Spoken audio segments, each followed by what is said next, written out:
hano turi gukora kandagira ukarabe, sibyo? Kandagira ukarabe iri ni isomo agomba gufata kuri YouTube channel yacu.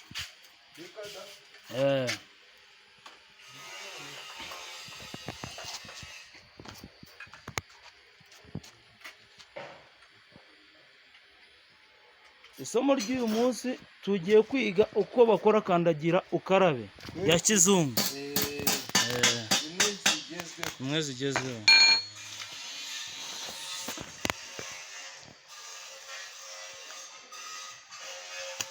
Ahangaha haba hashatse gutoboka.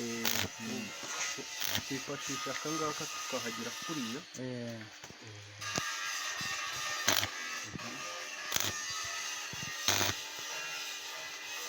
Noneho iyo ukarangije kugira ngo amazi azajya akubitaho amanutse akirengera. Iyo urangije rero uragakata, akangaka kaba kari kurenga.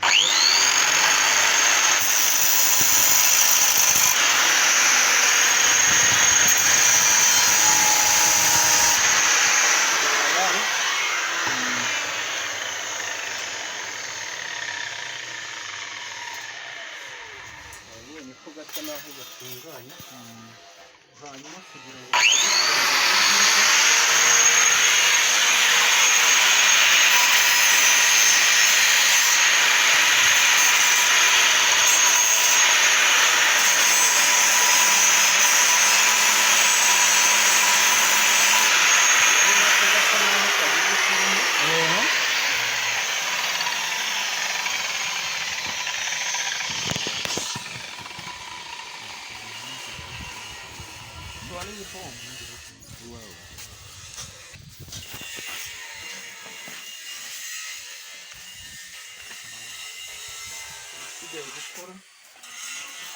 usigaje gukora na application. Iyi kandagira ukarabe ishigaje nk'ibihe bikorwa ugomba kuyikoraho? Amarasoro. Gushyiraho amarasoro n'amapera beto adizayininze ku kanaka bakindi kuzinga kugira ngo ize nashyireho nyine. Nimara kugashyiraho niko umuntu akandagira ako kabati. Ako kabati ko umuntu akandagira. Urabona nyine ibikoresho ni ukwifashisha ibikoresho bisanzwe, kuko ntabwo twakoresha imashini, ntabwo ziba zihari neza. Ariko kubera tekinike birakunda.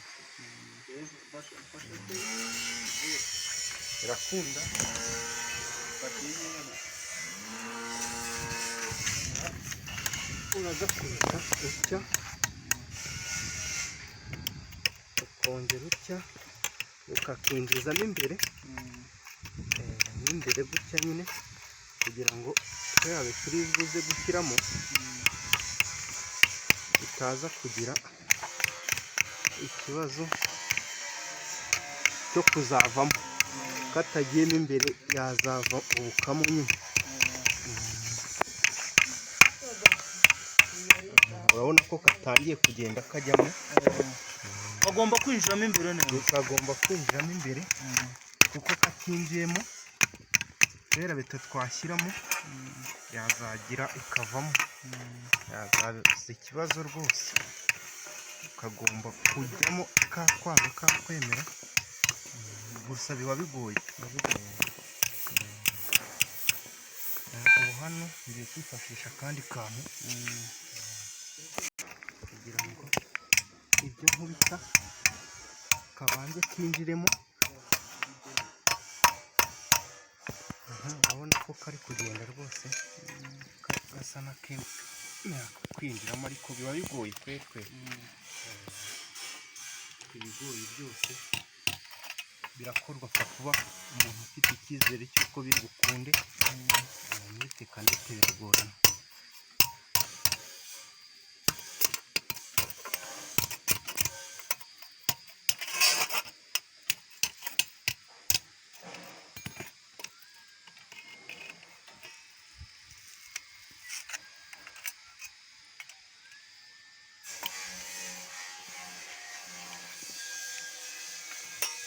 nawe wabona wabaga uri mu bajyaga bibaza uburyo bikorwamo. nawe nibazaga uburyo bikorwamo ariko ndabona biranakomeye cyane. Ewana aba ari kabisa bari indyankurye. Gusa ntabwo tekinike ijya ipfa koroha. urabibona ariko biri hafi gukunda mukomere. ari ukugira ngo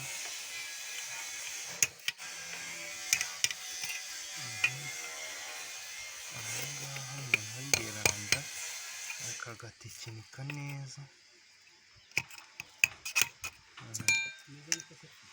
Bimeze nk'uko ari kwengura ariko nta kibazo, karagira ngo kagakunda kwerekana ko gatangiye kugenda kazana foromire ngiye nshaka. Kagomba kuza kirundarunze kugiye kubera nshyiramo terabete ya kerenere.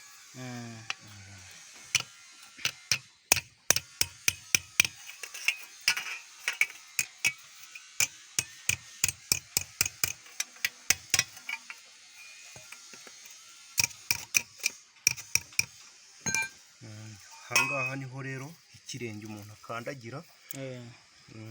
Hari ibindi tugiye gukora none.